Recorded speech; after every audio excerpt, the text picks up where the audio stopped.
Building the Ogden community together. Let's see what this is about. As a crisp air of October reminds us of the changing seasons, it offers a deep reflection.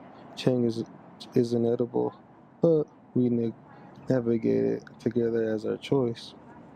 He's definitely right. Look at that. Keep it out, brother. I've been wanting to talk to him because he's the newer one, so I was like, and he's, should I say, younger, more towards our age. So I was like, I think he's, and I see him everywhere, like he's getting involved all over. I got to talk to his assistant through another Ogden City worker. Oh, yeah. Okay, fuck that. See, so working for the city is getting me up in there. Shout out to the city. But I'm like, yeah, I want to get up in there, so hopefully we'll line something up. I feel like it's only fair. Yeah, that's pretty interesting, brother. And of course, I think we should sit down with this gentleman here. He has some things to say. Building the Ogden community together, right? That's the goal, more local. So, so park crews have completed over 40 projects in the recent years, from new playgrounds and ADA compliant walkways to improved trail segments. 693 new businesses, brother. Yeah, going up. That's 693 podcasts that we got to do. That's right. Bob, you know what I mean?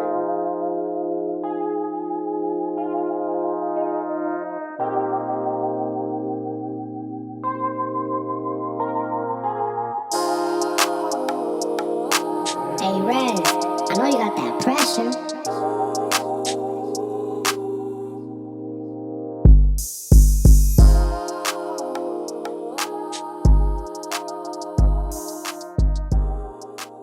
We're back now. More local podcast. Your host, Danny Starr, Brandon Bredman. Today we have the one and only Ben Nadolski, Ogden Mayor of Ogden City, Utah, here, located on historic 25th, or right here in the municipal building. I want to start off, boss, your background, your upbringings a little bit. Could you talk about that? Sure. I mean, you might have to pull it out of me a little bit, but No, that's fine, because I was doing my history a little bit. So are you not originally from Utah? I'm not actually. Okay, yeah, elaborate. I grew up in Arizona. There you go. Grew up in Phoenix. Yeah, I mean, I had a good life, good. And then, so leading into what led you into Utah? Do you have family down here as well? No, I didn't at all. So my whole family's in Arizona. Okay. We've got deep roots there. Yeah, there you go. You know, I had a great childhood. Pretty modest circumstances. There you go. I'll just leave it at that. And then, but I played a lot of sports growing up. Mm-hmm. That was a big emphasis for our family. Yes, sir. Just to keep us kind of out of trouble and keeping us active. And so it was actually sports that brought me to Ogden. Okay. I played, and that goes into my next one, because I heard you were debating on a couple schools, right? Yeah. It was Weber, Montana State, and Idaho State. Those were kind of the finals. The final ones, right? Yeah. And what made you choose Weber over here? That's funny. I don't know where you're finding all this info, but hey, I had to get on my history on this. Yeah, exactly.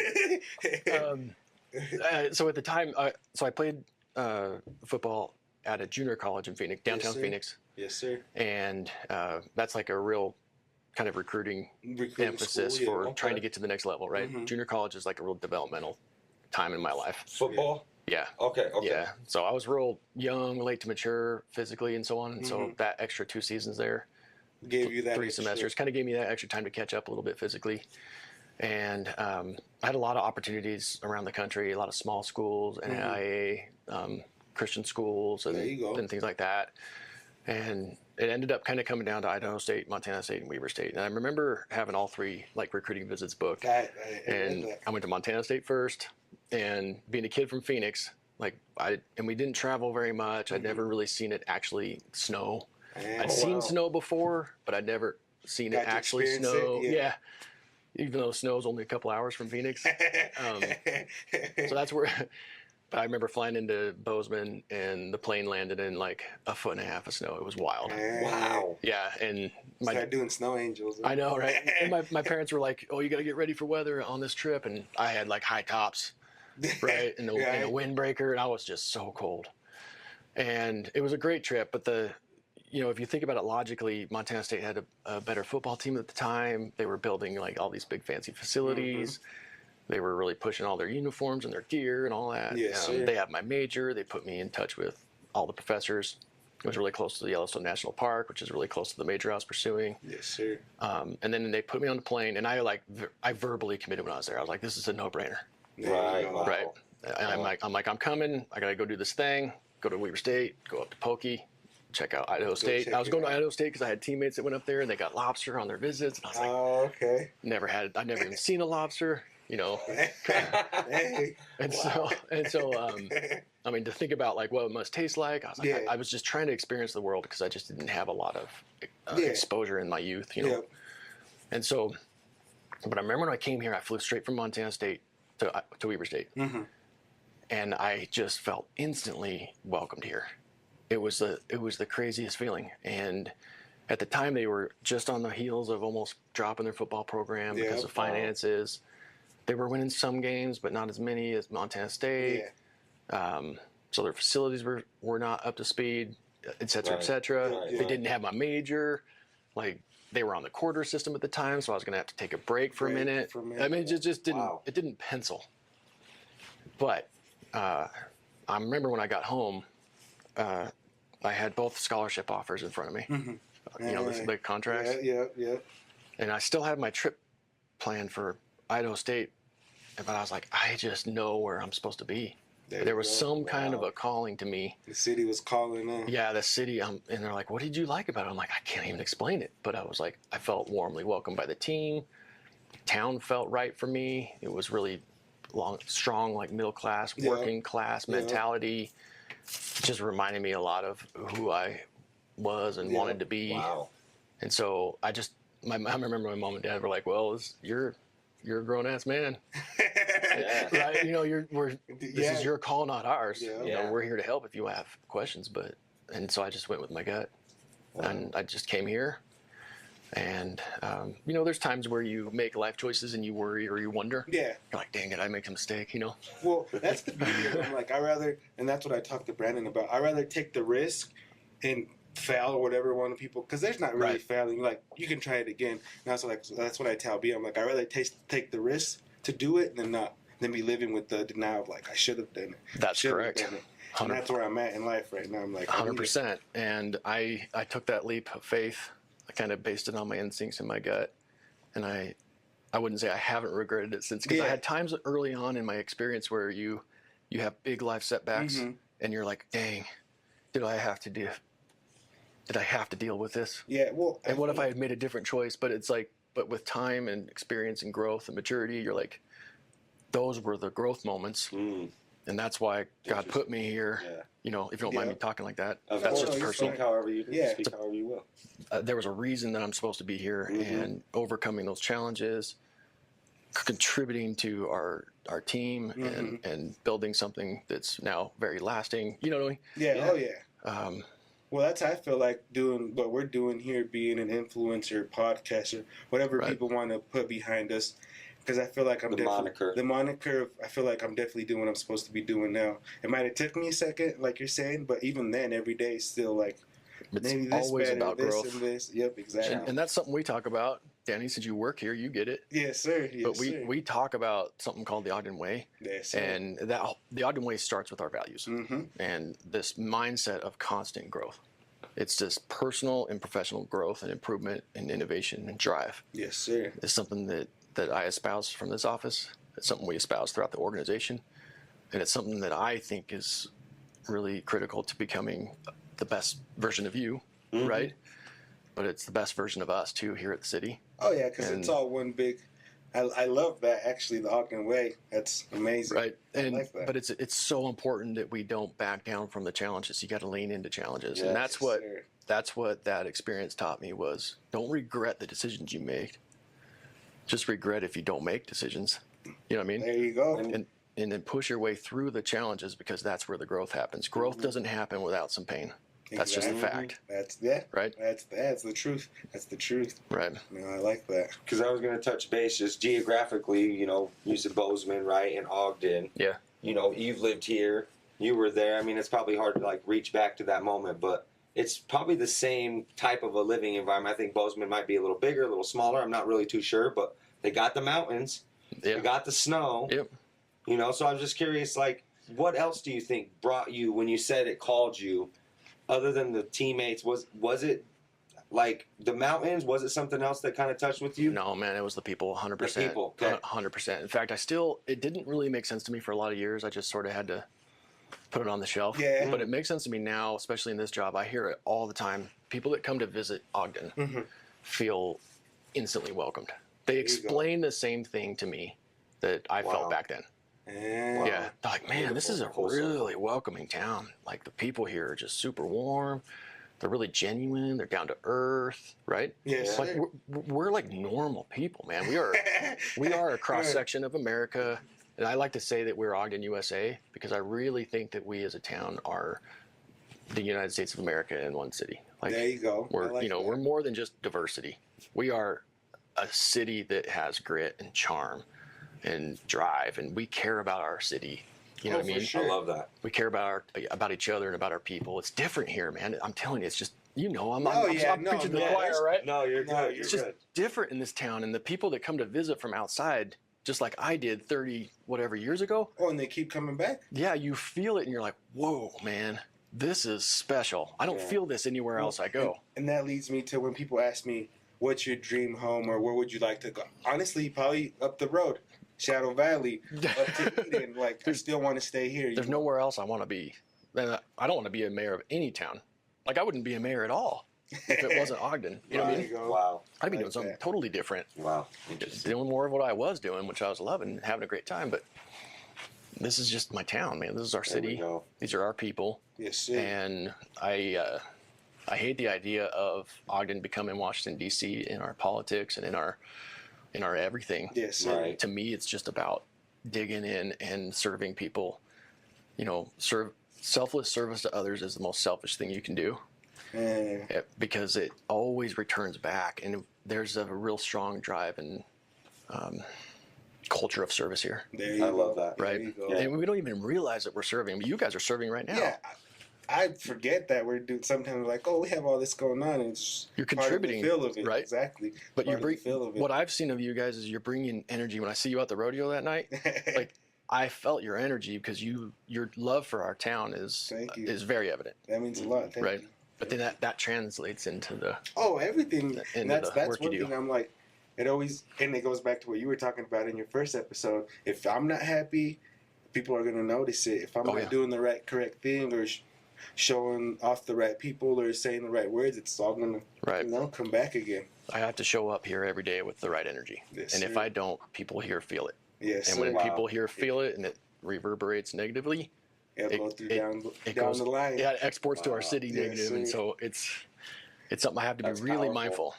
That's powerful, man. It is, but it also speaks to the power of the individual, what you guys can do. If everybody is mindful of the work that they do before they enter into the world, whether it's spiritual work, physical work, right, mental work, whatever it is that puts you in your best place, you got to bring that every day. You have to. Right? Not just for yourself, but people around you notice.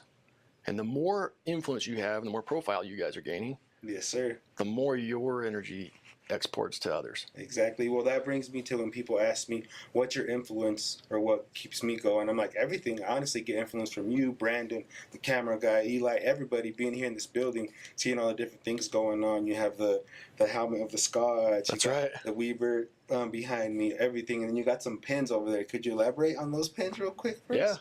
No, I've got, those are all challenge coins that I collect. Okay. Belt buckles and things like that. It's there's just so many causes and initiatives and pursuits of passion for people, and they give me those things along the way. And there you so go. I've been collecting them over the years, and those are my jerseys I wore at Weber State.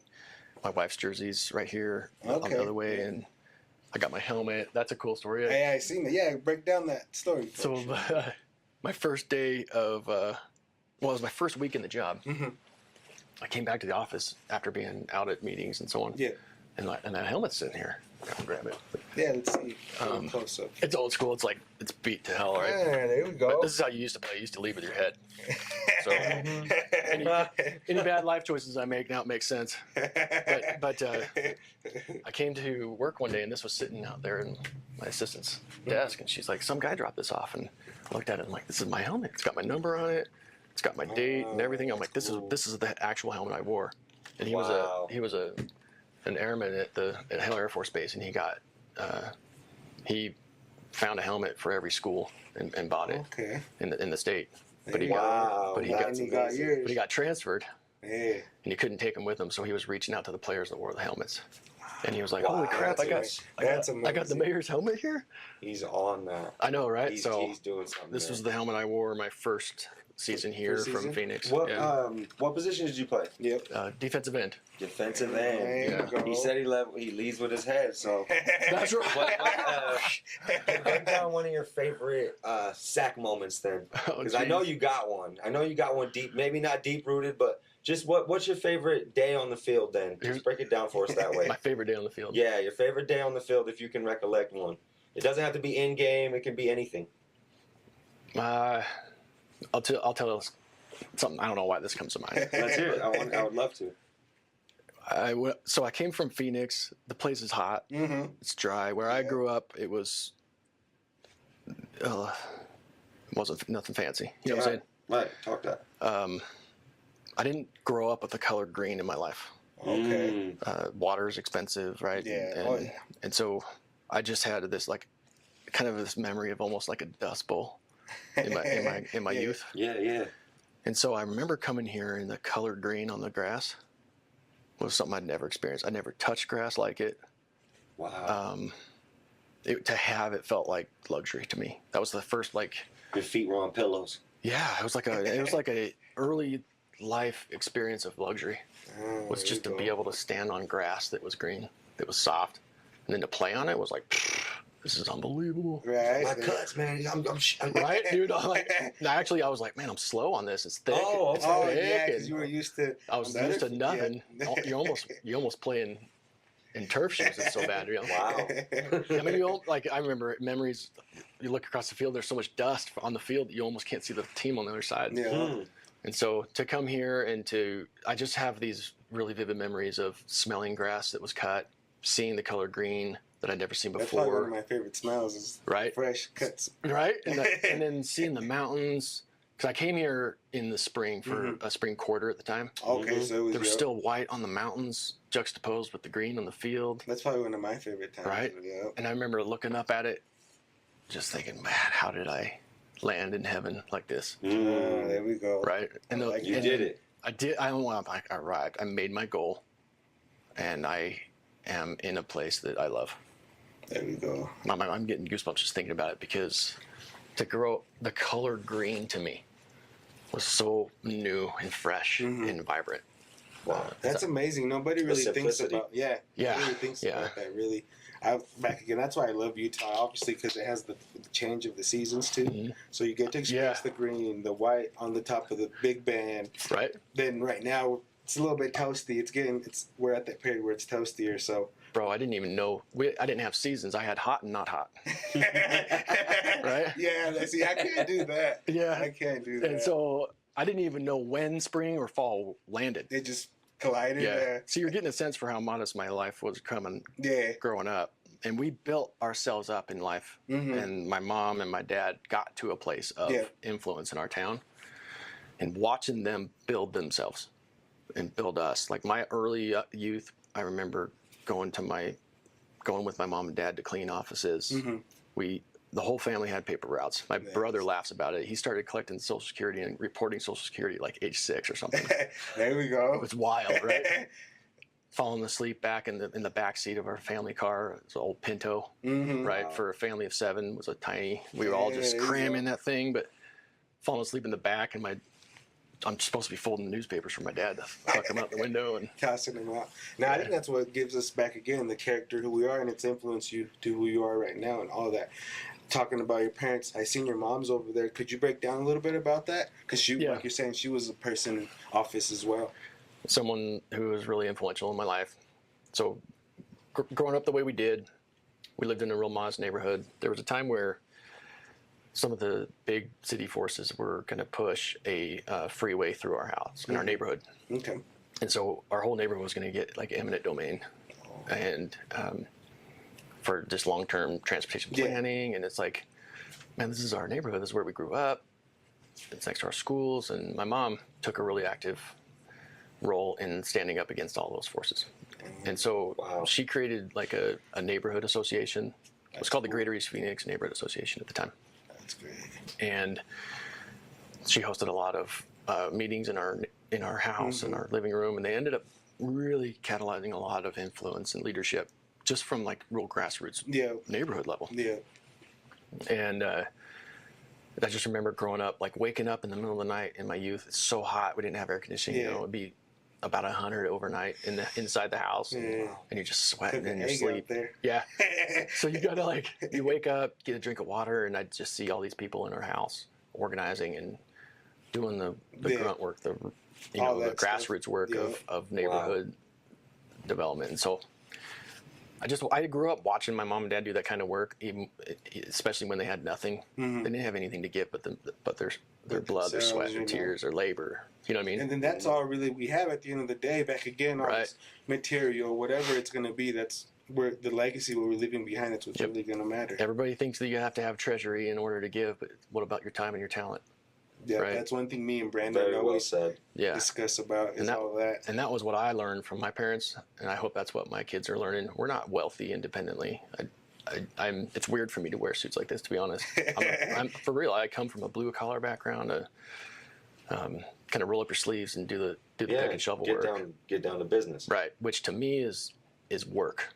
It's honorable to work. Yeah, I know. Like, this brings me back to when people see you out working, helping out with the projects. They're like, "Is that the mayor?" Because you're just in your regular fits. Right, I just got my camo hat, my boots. Yeah, they don't realize it's you until somebody points you out or you do a speech or something. They're like, "Oh." A guy, one of our crew members, pointed that out yesterday. I think it was Jim. I think it might have been who. Yeah, it might have been Jim. He was like, "Oh man, Mayor, I'm sorry. Like some time ago." Yeah. He's like, "I hope I didn't say anything wrong." I'm like, "You didn't say anything wrong. You're just being you." Right? Yeah, there we go. You're just a working professional getting work done. That was what we were doing. Yeah, I remember that. I think it was Jim that was talking to me about. He's like, "I didn't even know that was him because you were just in your casual fits. I think you were wearing shorts or something too." Just blue jeans and boots. We were doing a bunch of shovel work and out over at Mount Ogden Golf Course. There you go. Well, with that being said, what all projects have you done throughout this year so far? I know you did JC just yesterday. You've had a new dinosaur park pulled in.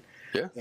There's a few other parks. Could you break down a little bit of all the projects? Dude, we've done a ton. I mean, most recent ones. Well, let's be honest. I don't get to do the pick and shovel work anymore. Yeah. I do a different kind of work now, and it's super rewarding in a different way. You know, after you build something, you have this thing that's tangible that you get to look back on and say, I did that. Oh yeah. Mm-hmm. Like my energy went into that. I got my goal. So now it's just different. It's like I have meetings, I have administration, I found budget, I found priority. I've nonstop. It's exhausting in a totally different way. But it's the same mental mindset of hard work and drive and pushing through challenges and obstacles. And so we've done lots of park work. You talked about JC Park. That's in the paper. It's on the front page this morning. Yeah. We've done a lot of work on the rodeo grounds. Yes, sir. Right? Yes, sir. Improvements to the stadium for the user experience. Tons of work around Mount Ogden Park, investments around security and infrastructure, but making it look a lot better with replacing old fences and stuff. Yeah. Right? Yes, sir. Gosh, I don't know how many playgrounds we've built, but more than people even realize. Because we're trying to put as much energy into playgrounds and park infrastructure and upgrades as we can. I don't know the number offhand. No, I was like, a lot of them for sure. A lot, right? Yeah, a good amount. Yeah. Good amount. I don't know, but every day in this job is so different, man. It's so diverse. The things that you encounter, the things you don't expect, the unplanned. I love that. So, I mean, that's easy, being said. Navigating those forces and those challenges, I commend you, for standing in the light and really being, like you said, comes from grit. It comes, from, as you continue to say, the modest background, which, I love how you put that because it really gives people a perspective of who you are.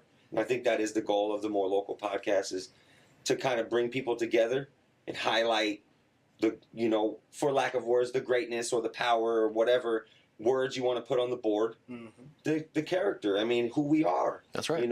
That's what we want to, elaborate and get to the bottom of.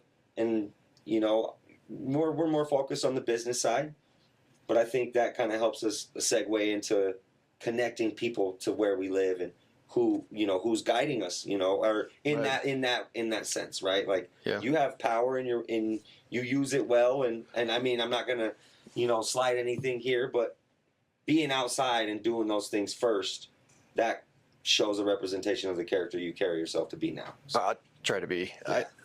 I wish I could do more. No, I mean, like yesterday at JC Park, I didn't get to do the actual work, and it's like, dang man, I want to so bad. Well, you can speak on it, and that's you can give the power. And when you do get like you said, you got your change of clothes today. You're about to go touch base outside, so you're doing it. You're doing it. I commend you. Is all I was getting to. Appreciate it, man. When I was doing the work of the campaign for this job, it was like. I felt like everybody wanted to talk about this poverty Olympics. It's like, I wasn't wanting to engage in where I came from. Yeah. It's like, I don't want that to be an excuse. I don't want that to be a reason you vote for me. I want it to be, that's just who I am. It's where I come from. And I'm proud of that. Mm-hmm. But I wanted to talk about ideas. I wanted to talk about experience and what I could do for the city. But you're right. Like we all come from a place and a time and, we all have a journey, I'm still on my journey. We're always on the journey. Yes, sir. It's back to the mindset of constant growth. Exactly. Right? The journey doesn't stop unless I guess we do, but even then it still doesn't stop. Right. Life's going to keep coming at you. Right. Exactly. And, I do think that we as a town have an advantage, like a competitive advantage, especially if we focus on that grit and drive and determination at the individual level to start with. Like it's accountability for self. And we have to be able to own our own circumstances, and we're not going to get anything done blaming other people. Talk that. You know what I'm saying? You have to be able to blame yourself first and say, all right, what is my role in this, and how do I get myself out of this? There we go. And when you start to focus that way, and then you have people around you that are counting on you, how do I help lead others and myself while I go through this? And that's what becomes community. Do you know what I'm saying? Yes, sir. And so when we talk about the Ogden way, we talk about that accountability and self-determination, but we also lift those around us. Yes, sir. And that's what Ogden has in spades that I don't think other cities have. We have an identity, we have a culture and a grit and a determination that other cities don't have. There we go. Life's easy in a lot of other cities. And life can be hard here. Yeah. Right? But that's not a reason to leave. That's a reason to lean in. There we go. Right? I like that. I want to elaborate on that leaning in, that full circle moment. You took your chances. You did your thing. Now, as you kind of mentioned, Weber State becoming a more established school, or however they want to see it, in the sports, that has got an increase. The facilities probably got increased, more stuff, of that nature. It's grown. Right. Elaborate a little bit on that, on, like we said, growth, right? How does that feel right now, sitting in this chair, when you were looking on the field, touching the grass, smelling the grass, and now you're here, and just being able to have that backing and follow all the way through. Give people a little bit of that passion behind that and what that means to you. Yeah, it's pretty wild to reflect on, to be honest with you. Yeah. And that's been, I just sent my oldest daughter to high school, first day of school today. That's been a moment. Yeah. Even leading up to it. It's amazing to reflect back on our journey. Coming from Phoenix, my mom going from newspaper routes to, I went to college with my mom at Arizona State, and I just roamed the campus while she studied, and so she could get her communications degree, and then she ran for all the neighborhood stuff. Yes. And then she ran for office, and she was Phoenix City Council, and then she was appointed vice mayor, and then ran for mayor, and barely didn't win, lost to a developer that was just loaded wealthy. Yeah. And sad. But that's just the background that brought me here. Sports was an opportunity that brought me to Ogden. Came to Ogden, went to Weber State, met my wife there. She played basketball and volleyball. She came from Idaho. Okay. We fell in love while we were at Weber State. That graduated. recalls to the picture I seen. So there's a picture that I seen. I think it's you and your wife, and I think it was when you graduated Weber. Oh, was it? Yeah. Yeah. So the graduate was a huge milestone. Not a ton of graduates in my extended family, so that was a really big milestone for me. And thanks. And then we really fell in love with Ogden together after that. And it was volunteer work and service to others that gave us that foothold. And when we volunteered and gave, we were exhausted. and it felt good. Right? It feels good to be tired and sore from really the does. thing that you choose to do, that you want to do. It really Right? does. And we were choosing to give back, and it broke us down, but man, it like built us up. There you go. Right? And then we gave more, and the community gave more back. And it gets back to that selfless service to others is the most selfish thing you can do, because it always returns back. And I was raised that service to others is service to God. Mm-hmm. And then I learned that selfless service is selfish, because there's a servant cycle is what I call it. Mm-hmm. Okay. Is you give of yourself, and other people give back in return. Wow. There's people that take. They're always going to be out there. Oh yeah, for sure. But you're always going to run into people too that give. And if you're a giver and a doer and a contributor and a builder of good, right? I see so many people that just want to tear things down in the world right now. Wow. Yeah. It's such a barrage of it coming out of just like Washington D.C. is super dysfunctional. It's left, it's right, it's just a mess all the time. And the tactics are just about partisan this, that, and the other. And we're trying to just build a community. I'm not trying to build a party. I'm not trying to build a platform. We're not trying to build partisanship. We're just trying to build a city. We're trying to build people, right? And it drives me nuts when people want to tear us down and bring that DC crap into Ogden. Yeah. And I push back on it all the time. I'm like, we're not Washington D.C. We're Ogden, USA. Like we are. It's us. And I just want to build people, and by building people and helping them reach their best potential and giving them access to opportunities, then we become our best selves, right? I don't want to replace who we have. I want to build who we have. There we go. And be the best Ogden we could possibly be. There we go. And when you ask about growth, we can't ignore the fact that we're in the fastest growing state, right? Right. There's people from everywhere. They're coming. It's coming. Growth is coming. Do we want to keep our head in the sand and ignore it, or do we want to prepare for it? There we go. And be more deliberate about it. And so lots of policies here coming out that are generational in their building. Yeah. That are going to prepare us for those pressures that are coming. I love that. But I really, really strongly focus on creating an environment where people can succeed. An environment for success means that people have access to opportunities. Opportunities, economic opportunity, meaning an opportunity to learn, train yourself, workforce development, etc., education at the university or at the tech college. Come on, talk that. And to get a job that you can put food on the table, provide for yourself first, and then provide for your family. And then when your family is doing well, you provide for your neighbors, and your neighbors for your neighborhood for your community. You know what I mean? Wow. There we go. That's what it comes down to. I can't fix everything for everybody. That's right. So if you're out there blaming me for your struggles, it's my job to make sure I don't create impediments for you. There we go. Right? There we go. If I'm doing that, that's a problem for me, and that's my responsibility, and hold me accountable. Yes, sir. I'm not afraid of accountability, but you can't be either. If you want to succeed, man, you better be doing the work, taking accountability for it, for yourself and your circumstances, and freaking investing in the grind and getting shit done. Yes, sir. You know what I'm saying? Yes, sir. That's what I'm doing. That's what I need you to do. That's what you need me to do. There we go. Right. So deep rooted in that, I think, and just for the people out there watching, simplifying and not to put words in your mouth, I think that's where the passion is. The passion is, relying in the people, in the self-service, self-sacrifice, say that one more time, because I know you said it twice already. Selfless service to others is the most selfish thing you can do. Yeah, selfless service to others is the most selfish thing you can do.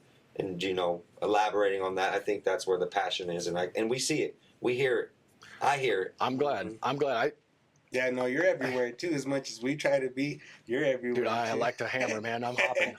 So, like we kind of discussed a little bit off camera, just the busyness and being prompt, we're all human, right? And, forgive me, being late. And, hey, we bring that up, the humanity and things. And we want, I love elaborating that.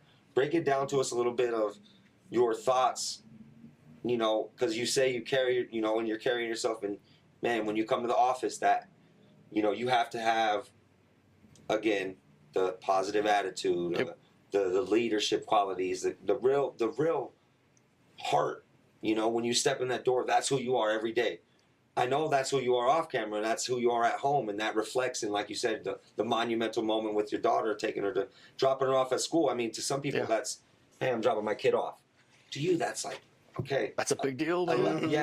Just break it down to us a little bit of thoughts, just outside, like, you know, so give us a humanity level. Okay, so everybody, I'm just constantly barraged by Washington D.C. I keep coming back to it because it's just real. It's so much in your world. Oh my gosh! Like, and granted, now I get it. I'm a politician. I hate being called that, but I get it that I am. Yeah. I just don't want to be one. Yeah. In my day to day, but like, when I have to wake up in the morning, I got to go through my morning routine. I'm human too. Yes. I have days where I don't invest in my morning routine the way I should, right? And I'm thankful that even in my worst days, I think I'm still in a pretty good place. There we go. But I can always be better. And it starts when I wake up in the morning. It goes through my morning routine of spiritual work, right? Mental work, and then physical work, and then coming here and doing the work of the job. Wow. But that starts when I pull into the parking lot. I park where all the other employees park. We all file into the building through the same place. And I always am walking in and seeing alongside other employees. And I've had so many days where if I'm not in a good place, they sense that. Yeah. And I'll come in here and start working, and my phone will buzz. Hey, man, you all right? You doing okay? Yeah. You know, it's like someone noticed I wasn't right. They commented to someone else, saw the mayor this morning. He didn't seem good. Yeah. Something's going on, man. The guy's going through it. Yeah. Right? I'm always going through it. But like it reverberates through the floors here. Oh yeah.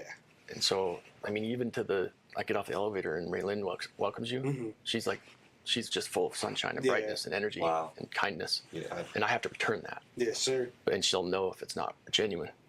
Right? Yes, sir. Oh yeah, if you just, oh hey, you know. Right. So I'm very mindful of my energy. I'm mindful of how I affect others. And in this job, you have a high profile and people sense that. Some people might think that is, well, that's a lot of pressure, right? Yeah. I'm just here to tell you, dude, pressure is a privilege. It is an absolute privilege to feel this level of pressure and stress. Like, I have sleepless nights because of stress. I have sleepless nights because of the pressure. There's no doubt about it. There are people that are targeting me every day. They set traps for me, hoping I'll step into them. They make things up. And they spread lies and rumors and so on. And I just have to remember that I am blessed to feel all of those things. There's only one person in this city that gets to, right? It's me. It's only one person in this city that gets to carry the burdens, the pressures of the mantles of leadership. So I cannot afford to let myself become weakened. I have to be strengthened by all of it. And that's just like the human side of that that people don't realize. They're always like, well, where are you at on this issue or that? Or are you left or are you right? Are you how you feeling? Yeah, dude, like how you feeling? No one ever asked that. Like, this is the first ever. So it's good. And that's one thing we were talking about off the record. It's like, I really don't want to ask you about all the certain similar stuff everybody kind of asks you. We want to get to know you, who you are as a human. Yeah. Well, and I got people close to me that ask me, you know, people in this office that care deeply about me and my well-being. They track on it. There you go. They notice when I'm low on carbs and protein. They're like, hey, you got. They try to. I don't slow down, so they're like, hey, eat some protein, man. Yeah, slide you a plate. Turn it into a diva. Well, leading into that, I mean, it's a segue for all kinds of questions, and you know, we got schedules. I know you got schedules. You're good. You do you. Because I mean, I love to fly fish. I see the fly fishing stuff. Are you on the water? Let's talk about a little about nature. Not as much as I used to be, but okay. So with your busy schedule, where is that solace? Where do you find yourself with the book, with the meditation, with the good TV show, with the, you know, break down a little something of, you know, what brings you solace, man? Where's your home? Where's your heart at when you want to sit down and find yourself again?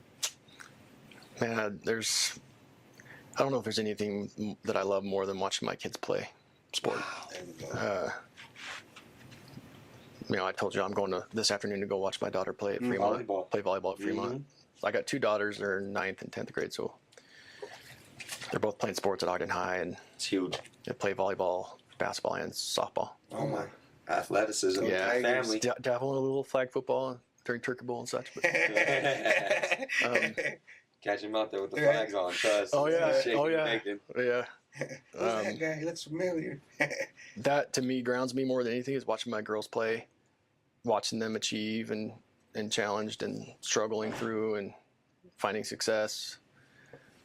Being with the parents that we've been growing up with and raising our kids with all these years, watching the kids on the court that I coached for years in all these sports. Wow. I don't know, man, there's just nothing more grounding than just watching our kids build themselves. And now that I don't have to coach and my wife's not coaching, we get to actually watch them play. There you go. That is the most rewarding solace that I think I can find. Love is love. Yeah. And outside of that, the gym is helpful for me. Prayer and meditation daily, Yeah. frequently, routinely. Have to. Yeah, spiritual reflection and things like that are helpful for sure. What about you guys? Thank you for sharing first. What about you guys? Yeah, that's what I mean. In that, you know, my solace is definitely on the river.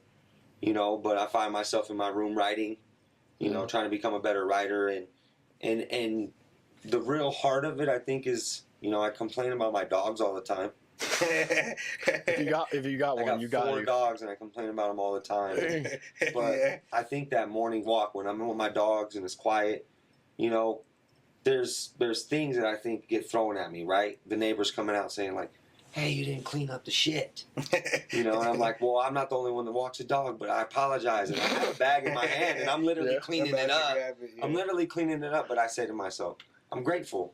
You know, I get to walk my dogs in this neighborhood where somebody cares, where again we carry ourselves pride in place, right? With poise or whatever. Again, I say this all the time. Whatever word you want to put on the board, because there's all kinds of words in the vocabulary in our dictionary in the English language.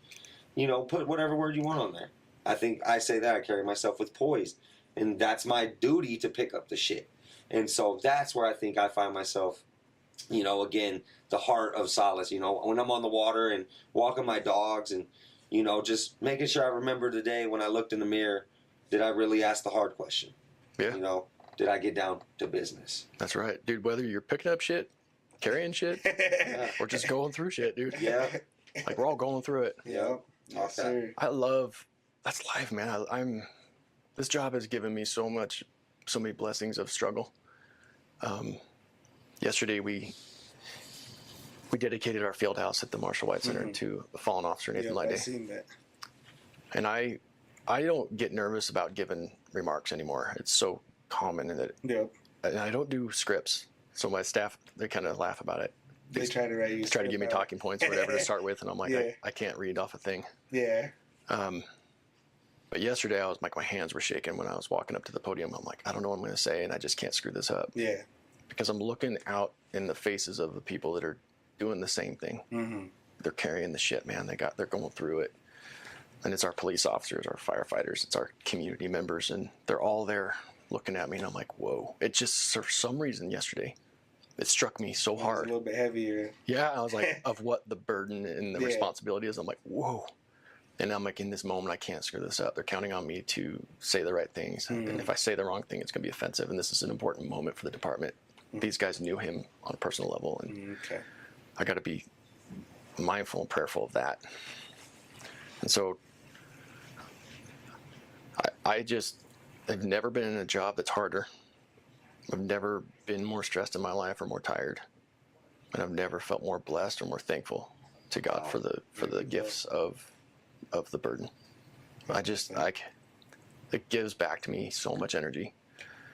It hasn't enriched me by I'm falling behind on bills because I got to pay for services I can't do at home because I'm not around as much. But it's giving me so many opportunities for struggle and challenge that it's forcing me to grow more. I can feel myself getting hardened in the right ways. And then you get to see the impacts, the benefits, and the people looking in the eyes of our police officers and seeing that we're full staff, like no other city's full staff, that we're full in police and in fire. Yeah. No other city's full in one, let alone both. Yeah. Because we're developing the kind of culture that people want to be a part of.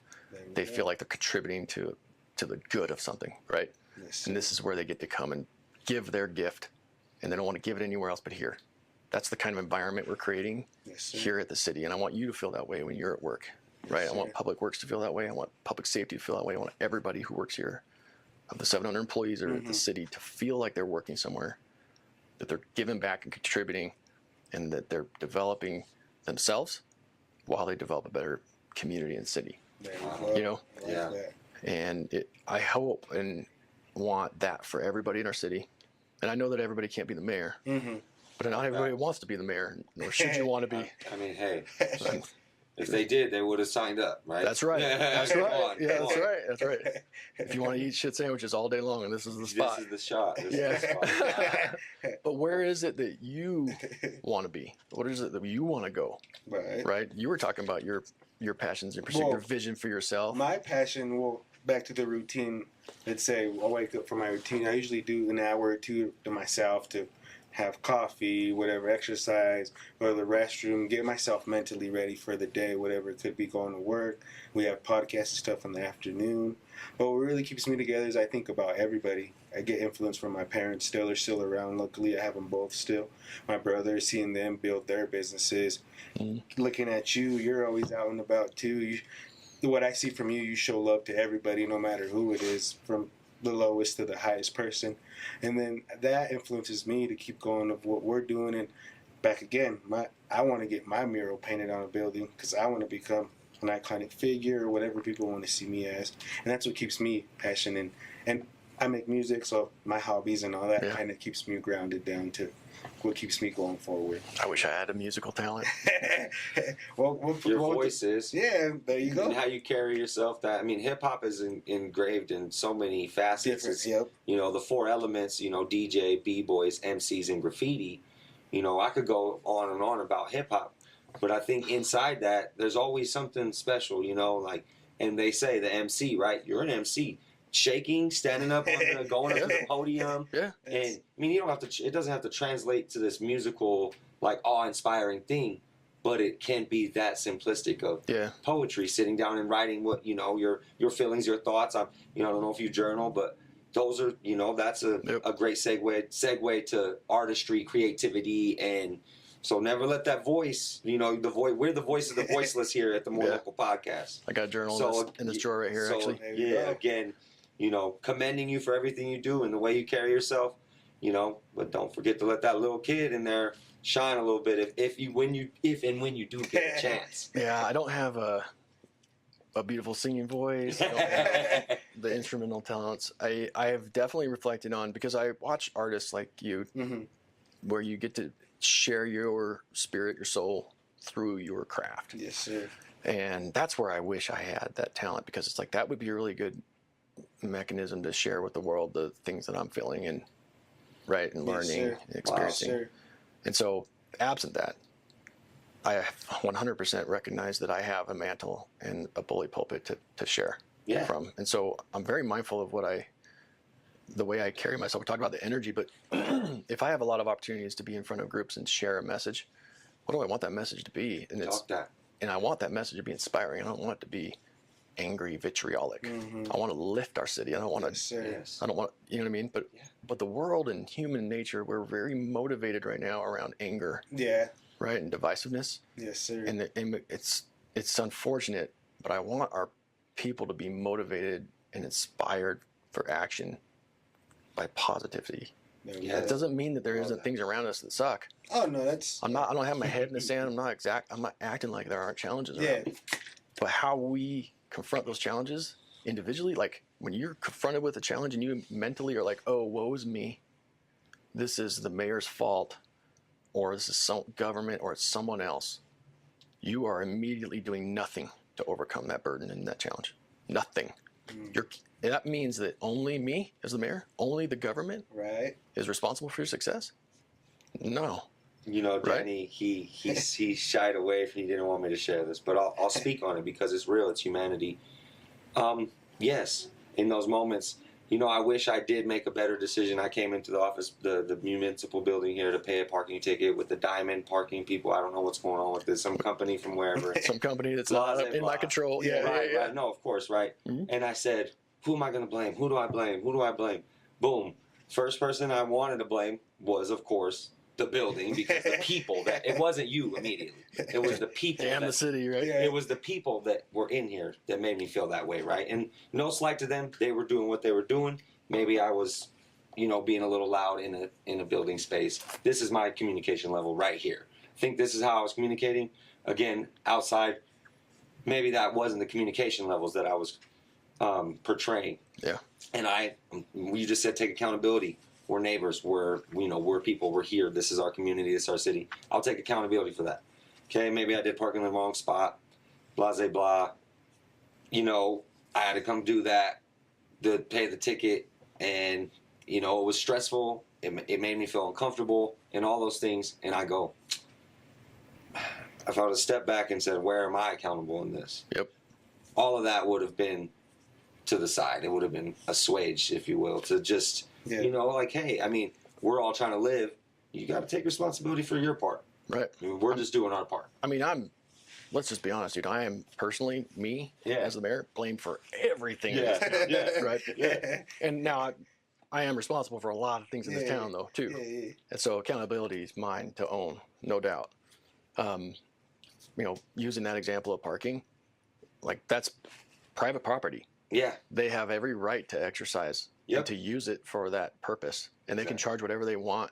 And if you park in it without paying that fee, you're going to get a citation from them. Mm-hmm. Yes, sir. It's a fine and whatever it is. And it's it has nothing to do with us. No. And so the only thing that it does have to do with us is how do we come up with a better solution and facilitate a better solution so that people don't have to pay $7 an hour or whatever it was. It's it's astronomical. It's ridiculous. But if we can do something for $1.50, right, and help people, and help businesses who are begging us for some management solutions to parking, businesses are begging because we're at a point where we are overflowing and overwhelming with opportunity and commerce downtown. Yeah. It's like you come down here on a weekend, dude, it is hopping.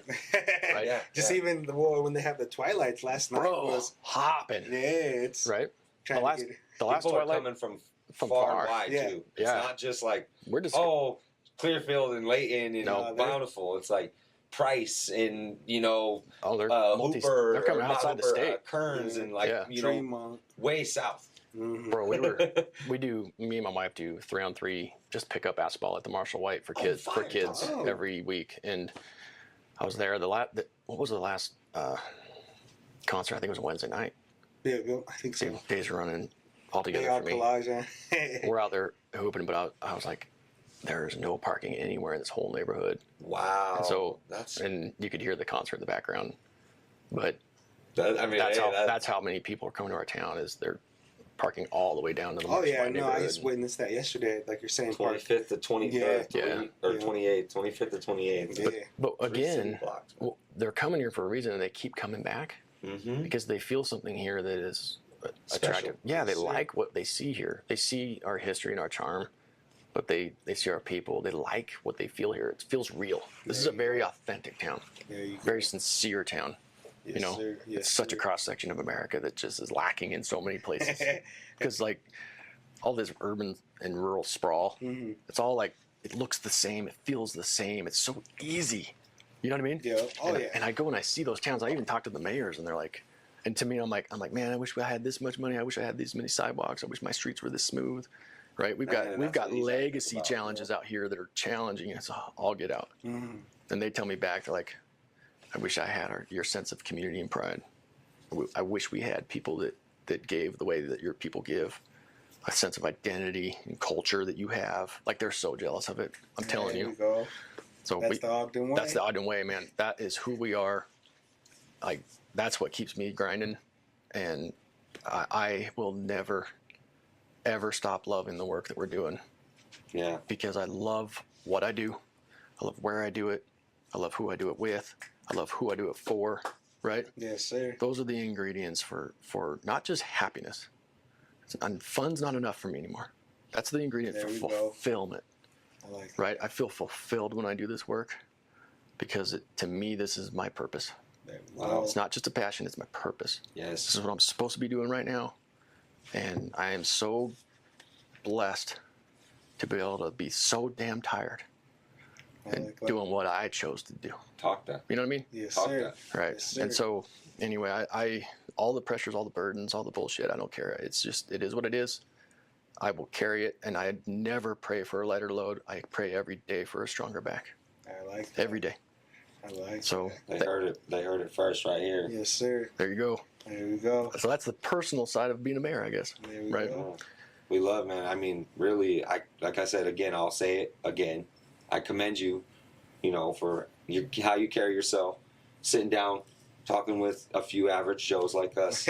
Average. Ain't nothing average about you. Yeah. So, and we could put any name on the board. I always like when somebody says, "Oh, it's the little thing." I have a little shop, or I have a little business, or anything like that. Like, I try to just get people to take that first word off there. You have a business. Yep. Okay, we're not average. My name's Brandon. This is Danny Starr, Brandon Bredman, and we're interviewing the mayor. That should be how you think. Bang. But sometimes we do that, and I think that's the human side. But again, I just commend you for sharing your time with us. Well, thanks for having me, and I love that you want to drop that first word, just. Yeah. Weber State did a campaign on just that. Yeah. They said people have a tendency to say just Weber, and they flipped it on its side and said, you can only have these opportunities, this access, this affordability only at Weber. Just Weber will give you that access and opportunity. Just Weber, no one else. Just Weber. Like, you know what I'm saying? Yeah. Wow. Oh, yeah. And that's a paradigm shift. It's a mindset difference. Boom. And, right? One Talk comes that. from a place of weakness, one comes from a place of strength. There we go. And you got to have a mindset of strength. And you got to put that into the work that you do every day. Yes, Talk sir. that. Grind it out, dude. Yes, sir. So that's Ogden. That's what I like to do while I'm here. That's what I see you guys doing. Thank you. Like, all you do is you call my office, hey, can we interview the mayor? It's like, sure. That's Yeah. Ogden, dude. Yeah, no. Right? Yep. Talk that. Yes, sir. That's No, Ogden, man. I was surprised, but back again, like you said, we're making a wave too, so everything's falling into place. Well, How you feeling, Danny? You want to add anything? No, I think we're pretty wrapped up. I know you got a schedule. We all have schedules, so I we'll definitely have to come back appreciate you having me. for part 2 in the future. 100%. Dude, you grind for me every day at work. Thank you. And why wouldn't I grind back with Talking you about for that, you? shout out to Park City Department and cemetery departments, everybody working for the city. Shout out to all of them because it don't stop. Don't stop doing Because it. you took the day off for this. Well, I'm actually gonna go back after this. I know Are you're you going to take going time forward? off. Yeah, Yikes. that's yeah. So I'll That's probably good, go though. back. Well, props to your supervisors for letting you clock out for a minute, come talk to me, and props to you for wanting to spend your time off doing this. No, That's the This is difference, what man. we were meant to That's be. the difference. And this It's is the Ogden way. yes, sir. Okay, Love, more local. you guys heard it right here. More local podcast. Danny Starr, Brandon Bredman, the one and only Ben Nodolski, Mayor of Ogden City, Utah. The history. So much more to come. He's the future. Thank you guys. More local. Peace. Thank you guys for sticking around here at the More Local Podcast. We just finished interviewing the Ogden City Mayor. Shout out to his assistant in Ogden City, and all you guys for sticking around. It's been a whole year. Can you guys believe that? Brother, that's crazy. Huh? Can you believe Man, that? let's turn it up, man. Let them know. We want to thank you guys. Really, you can do that by going and following our YouTube channel, man. The More Local Podcast. Give us a like, subscribe. Tell your people about it.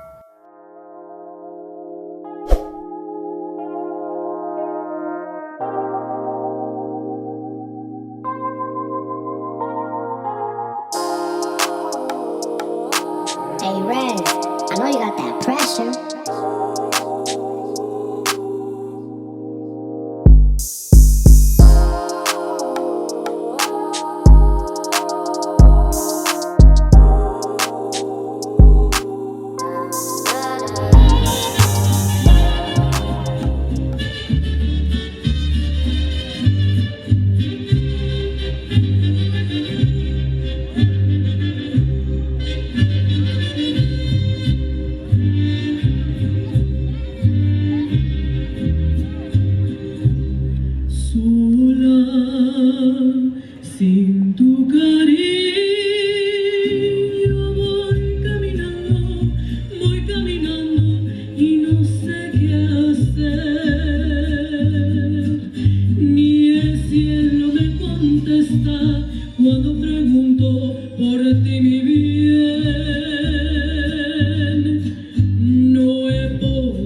en ti.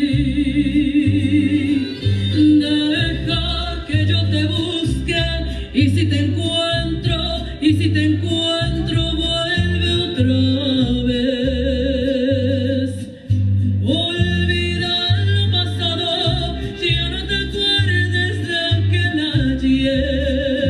Olvida lo pasado, ya no te acuerdes de aquel ayer.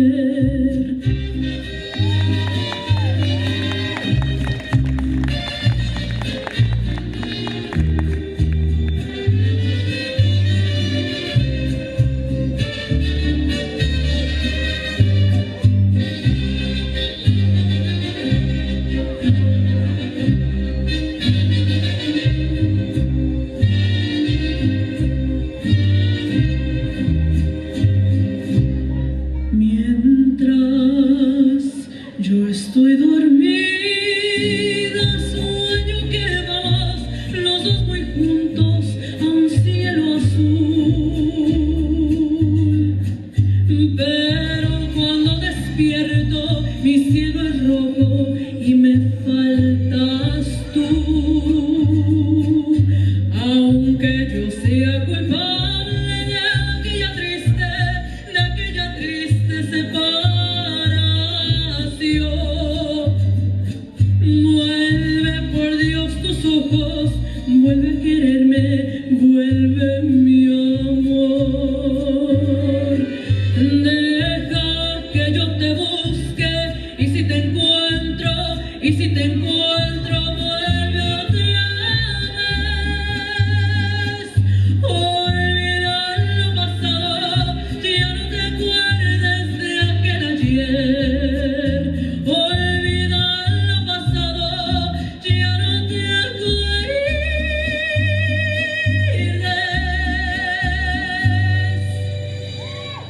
de aquel ayer. Muchísimas gracias. Emociones me encuentro con mi jarana. Voy a rendir homenaje a la canción mexicana. Voy a rendir homenaje a la canción más galana, la canción más primorosa que es la canción mexicana.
Muchísimas gracias. Ahí quedamos.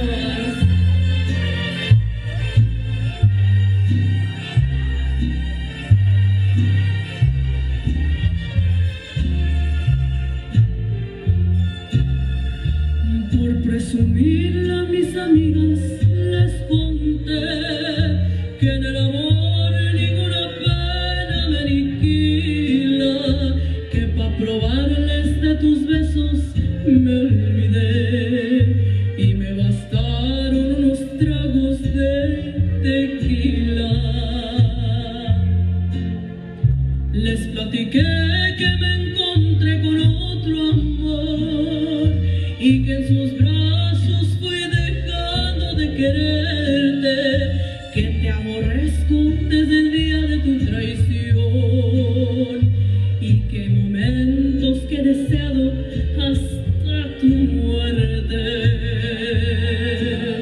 Pero acá entre nos quiero que sepas la verdad. No te he dejado de adorar, ya en mi triste soledad me han dado ganas de gritar, salir corriendo y preguntar qué es lo que ha sido de tu vida. Ya acá entre nos siempre te voy a recordar. Si hoy que a mi lado ya no estás, no queda más que confesar que ya no puedo soportar, que estoy odiando sin odiar, porque respiro por la herida.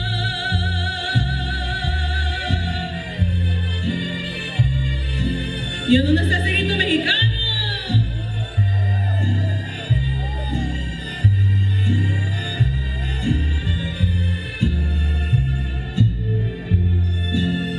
Ya acá entre nos siempre te voy a recordar. Y hoy que a mi lado ya no estás, no queda más que confesar que ya